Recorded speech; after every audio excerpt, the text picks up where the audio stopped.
औरत औरत एक माँ, बहन, एक बेटी और पत्नी होती है। अगर माँ की बात करें तो दुनिया की सबसे खूबसूरत रिश्ता होता है।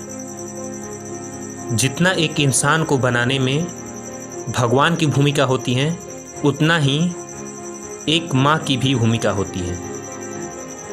उसका लालन पालन, शिक्षा, संस्कार और ढेरों सारा प्यार, सब कुछ एक इंसान को सिर्फ माँ के द्वारा ही प्राप्त होता है। इसलिए कहा गया है, अगर दुनिया में कहीं भगवान है तो वो सिर्फ माँ का रूप है। वही बात आती है अगर बेटी की बात करें तो वो पैदा तो माँ के घर पर होती हैं, सारे भाई बहनों के साथ खेलती हैं, पढ़ती हैं, बड़ी होती हैं और आखिर में वो किसी और के घर की शोभा बनकर हमसे दूर चली जाती हैं। बस कुछ मीठी यादें छोड़ जाती हैं।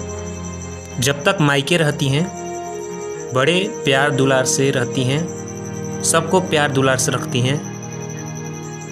फिर ससुराल कहीं जिम्मेदारी एक अच्छी बहू बनकर निभाती हैं।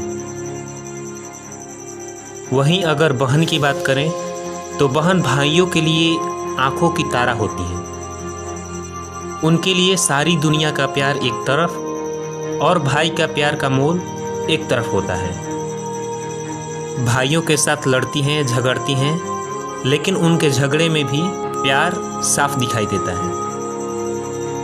एक बेटी ही बहन बनती है और वहीं किसी न किसी की पत्नी बनती है।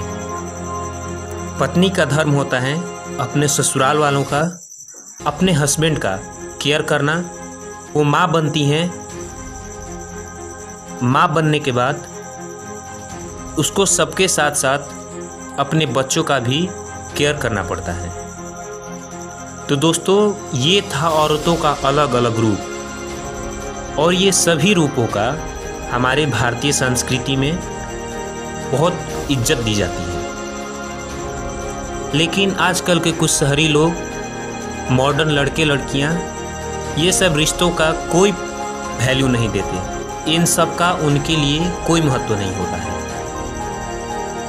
लेकिन एक औरत जो ये सब रिश्ता को निभाती है, इसके साथ साथ हमारे भारतीय संस्कृति में औरतों का एक मर्यादा होता है, लाज शर्म का सीमा होता है।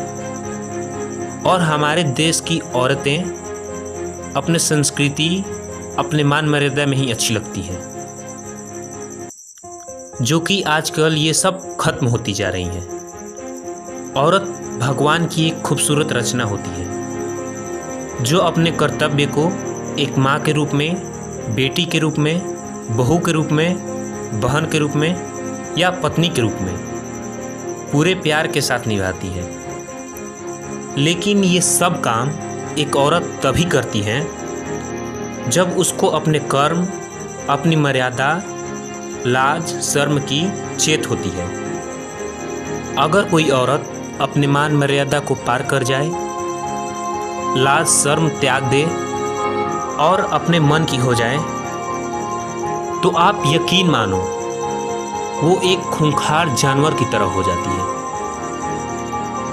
और उस वक्त अगर आप उसको मान मर्यादा, लाज शर्म का ज्ञान देने जाओगे तो उसको आप एक दुश्मन दिखाई देंगे, और एक बार वो आपको अपने नज़रों में बैठा ली, दुश्मन बना ली और आपको बर्बाद करने पर तुल गई, तो आप यकीन मानो वो एक नागिन की तरह आपके पीछे पड़ जाती है।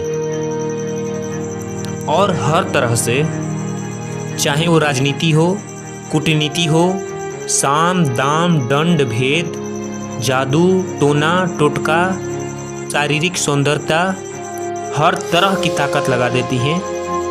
आपको अगर बर्बाद करना है या आपको पाना है तो उसके लिए उस वक्त कोई अपना नहीं होता है, और ना ही वो अपने इज्जत आबरू की चिंता करेगी, और ना ही इस बात की कि उसके ये करने से किसका क्षति होगा, वह एक बेलगाम और जहरीली नागिन की तरह हो जाती है। हो सकता है कि आपको मेरी बात सुनकर हंसी भी आ रही हो, लेकिन ये सत्य बात है और ध्यान देने वाली बात है। अब आप ये मत करना कि आप उसको एकदम कैद में रखने लगो और हर बात पे टॉर्चर करने लगो। ऐसी कोई बात नहीं है। मैं बस हर एक माँ, भाई, हस्बैंड, पिता सबसे रिक्वेस्ट करता हूँ कि अपने बेटी को, बहन को, पत्नी को मान मर्यादा, लाज शर्म की शिक्षा दें। उसको बताएं कि ये चीज़ हमारे लिए कितनी इम्पोर्टेंट है, उसको याद दिलाएं। तो धन्यवाद दोस्तों, हम फिर मिलेंगे एक नए टॉपिक के साथ।